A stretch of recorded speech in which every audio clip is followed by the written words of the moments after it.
ኪ ሃውሲንግ እና ጎጆ ብሪጅ የተባሉ ድርጅቶችን ዛሬ ልናያቸው ወደድን። በዚህ እንጀምር። እነዚህ ሁለት ድርጅቶች ምንድን ነው የሚሰሩት? ሪል ስቴት ይገነባሉ? ፋይናንስ ያቀርባሉ? ወይስ ምንድን ነው ስራቸው የሚል ጥያቄ ካቀረብን በአፋቸው እንደተናገሩት ሪል ስቴት አይገነቡም፣ ፋይናንስም አያቀርቡም። ታዲያ ምንድን ነው የሚሰሩት? በሻጭ በቤት አቅራቢና በቤት ፈላጊ መካከል መሆንና የድለላ ስራ መስራት ነው። የድለላ ስራ በገዢና በሻጭ መካከል ድልልና ከገባ የቤቱ ዋጋ ወይም የቁሱ ዋጋ ይጨምራል ወይስ ይቀንሳል የሚሉትን ያዙና ወደሚቀጥሉት ጥያቄዎች እንሂድ። ባለቤቶቹ የማን ናቸው? ይሄ ጥያቄ ሁል ጊዜ ባለቤቱ የማን ነው የሚለውን ጥያቄ ሁል ጊዜ መጠየቅ አለባችሁ። በፒራሚድ ስካም ውስጥ የነዛ ድርጅቶች ባለቤቶች በይፋ አይታወቁም። የፈረደበት ስራ አስኪያጅ የሚባል ይቀጥራሉ፣ አካውንቱን በሱ ያንቀሳቀሳሉ። ምንም አይነት የገንዘብ ንክኪ ከነዚህ ሰዎች ጋር አይኖርም እና ምን ያህል ህጉን እንዳጠኑት የሚያሳይ ነው። ሌላው ሀገር ውስጥ ንብረት አላቸው ወይ? ድንገት ይሄ የተጀመረ ነገር ፌል ካረገና ጉዳዩን ወደ ህግ ቤት ይዤ ሄጄ በፍትሐ ብሔር ከስሼ ያላቸውን ንብረት አሽጬ ገንዘቤን እቀበላለሁ ብንል እነዚህ ድርጅቶች ቁስ አላቸው፣ ቋሚ ንብረት አላቸው ወይ? ህንፃ አላቸው ወይ? የተለያዩ ሊሸጡ የሚችሉ ነገር አላቸው ወይ ካል ያላቸው ኮምፒውተር፣ ሰራተኛ እና የተከራዩት ቤት ብቻ ነው። ይሄም በፈለጉት ሰዓት የሚለቃቅሙት ነገር እንዳይኖር ያደርጋቸዋል። እጅና እግራቸውን ሻንጣቸውን ይዘው ጥርግ እንዲሉ ምክንያት ይሆናል። ገንዘብ ማስመለስ፣ ከዚህ ድርጅት ጋር የገባት ውል አፍርሼ ገንዘብ ላስመልስ ብትሉ ይመልሱላችኋል ነው። የሁለቱም ይለያያል። የኪ ሃውሲንግ ውሌን አቋርጬ ገንዘቤን ልቀበል ብትሏቸው 10 ዓመት ትጠብቃለህ ይሉሃል። ይሄን ከህግ አግባብ እናየዋለን። እንደዚህ አይነት ውሎች ከህግ አግባብ ተቀባይነት አላቸው የላቸውም የሚል የህግ ባለሙያን መድበን በደንቡ የምናየውና እነሱ 10 ዓመት ስላስፈረሙን ገንዘባችን እነሱ ጋር 10 ዓመት ይቆያሉ፣ መቆየትስ ህጋዊ ነው ወይ የሚሉትን ማየት ይጠበቃል። እናያቸዋለን። ከህግ ባለሙያዎች ጋር እየተነጋገርኩበት ነው ያለሁት። የጎጆ ብሪጅ ግን እንደሱ አይደለም። ጎጆ ብሪጅ ምንድን ነው? እናንተ ከዚህ እንትን ለመውጣት ከፈለጋችሁ ሌላ አዲስ ሰው ማስገባት ይጠበቅባችኋል። ሌላ አዲስ ሰው ስታስገቡ አዲስ የሚገባው ሰውዬ ብሩን ለእናንተ ይሰጥና እሱ በእናንተ ቦታ ላይ ይመዘገባል። ይሄ ነው እንግዲህ ትልቁ ወንጀል፣ እስካም ነው፣ ሌብነት ነው የምንለው። የእናንተ እና የሰውየው አግሪመንት ጎጆ ብሪጅን ያስጠይቀዋል ወይ?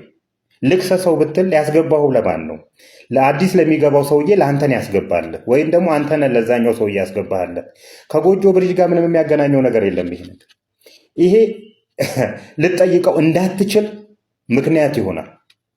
ስለዚህ አንዱ ይሄ ነው።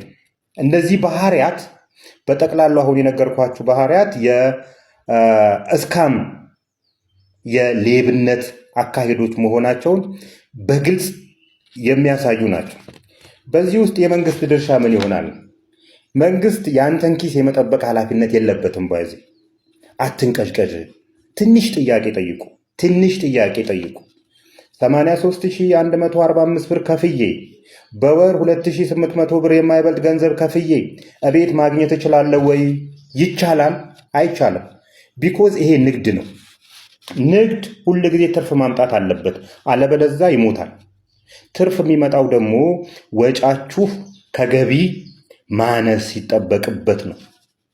ስለዚህ በእንደዚህ አይነት ሁኔታ ኒውክለር ሳይንስ በሉት 2800 ብር በወር ቆጥቤ 83145 ብር በመዝገቢያ ከፍዬ እቤት ይደርሰኛል በ10 ዓመት ብሎ መጠበቅ በራሱ እልም ያለ እኛ ምንም ማንጠይቅ ለመበላት ዝግጁ መሆናችንን የሚያሳይ ነውና ራሳችሁን ትንሽ ጥያቄ ገንዘባችሁን ከመበላታችሁ በፊት ትንሽ ጥያቄ ጠይቁ። እነዚህ ድርጅቶች ሲጀምር ህጋዊነት ይሄ ከመንግስት ጋር የሚያገናኛቸው የንግድ ፍቃድ የምናምን ችግር የለባቸውም። ሁሉንም አሟልተዋል። ትናንሽ የግብር ጉዳዮች ካልሆኑ በስተቀር ይህም መንግስት ደግሞ ይህን እስካማሉለት ድረስ ያንተን ኪስ አውጣ አታውጣ ምናምን ሊልህ አይችልም። የትም ሄደ በራስ ገንዘብ ግብይት መፈጸም ትችላለህ። ያ ወንጀል ከሆነ ነው መንግስት ሊጠይቅላችሁ የሚችለውና ተጠንቀቁ ለማለት ነው። ሌላኛው እንደ ጥያቄ እንትን ምላችሁ በ10 ዓመት ውስጥ ከፍዬ ለእንትኖች አስረክባለሁ 100,000 ቤቶችን ሰርቼ አስረክባለሁ ብሏል ኪ ሃውሲንግ። 100,000 በ10 ዓመት ውስጥ 100,000 አስረክባለሁ ያለ ድርጅት በ3 ዓመት ውስጥ ራሱ እንዳለው 172 ቤቶችን ብቻ ነው ያስረከበው። ያልቃሉ በ10 ዓመት። ይሄ የፒራሚድ ስካም ምልክቶች ናቸው። ፒራሚድ ስካም ጫፍ ጫፉ ላይ ያሉ ሰዎች ተጠቃሚ ይሆናሉ ብያቸዋለሁ ከዚህ በፊት። ዳርዳሩ እየሰፋ ሲሄድ የሌቦቹ መጥፊያ ሰዓት ይሆናልና ተጠንቀቁ። ቪዲዮ እየረዘመ ቢሆንም እንቀጥልበት። ሌላው ስለ ዝግ አካውንት ነው። ዝግ አካውንት የሚባለው ማን ነው? ዝግ አካውንቱን የሚመራው ከተባለ ገዢው አካል ነው በቤት ውስጥ መሆን ያለበት።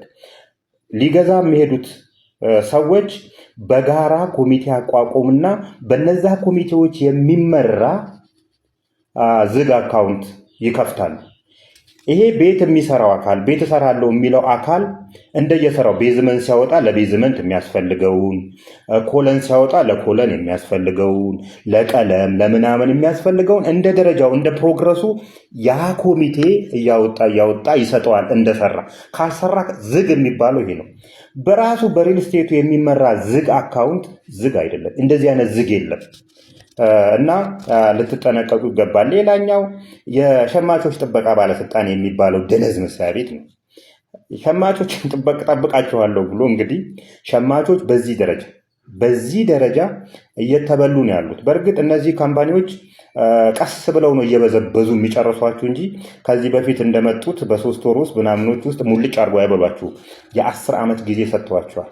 በ10 ዓመት ጊዜ ውስጥ ነው በዝብዘው ሀገር ለቀው የሚጠፉትና ብትጠነቀቁ መልካም ነው ይላችኋል ወንድማችሁ አውንታ በርሲሳ። 2 መልእክት አለኝ። አንደኛው በዚህ ዓመት ካቀርኳቸው እቅዶች አንዱ ድርጅቶቹ ገና ሳያብቡ ገና ብድግ ሳይሉ በእንጭጩ ኮኪያቸው ላይ የምንቆምበት አካሄድ መኖር አለበት። ህብረተሰባችን ከተበላና ብሩን ከተወሰደበት በኋላ ኡኡ ማለቱ አስማች አስፈላጊ ስላልሆነ ይህንን በሰፊው የምንሄድበት ይሆናል። አሁን ለሚመጡ ነገሮች ተጠንቀቁ። በሰፊው እነዚህ 2 ድርጅቶችና ሌሎች ድርጅቶች ላይ በሰፊው እንሄድባቸዋለን። ይህ ዓመት የኛ ድል ዓመት ይሆናል። ሌባ ከሀገራችን ውስጥ ባናጠፋው እንኳን የምንቀንስበት ዓመት ይሆናል የሚል ተስፋ አለን። ቪዲዮ ረዝሟል አውቃለሁ። በተረፈ ቻው።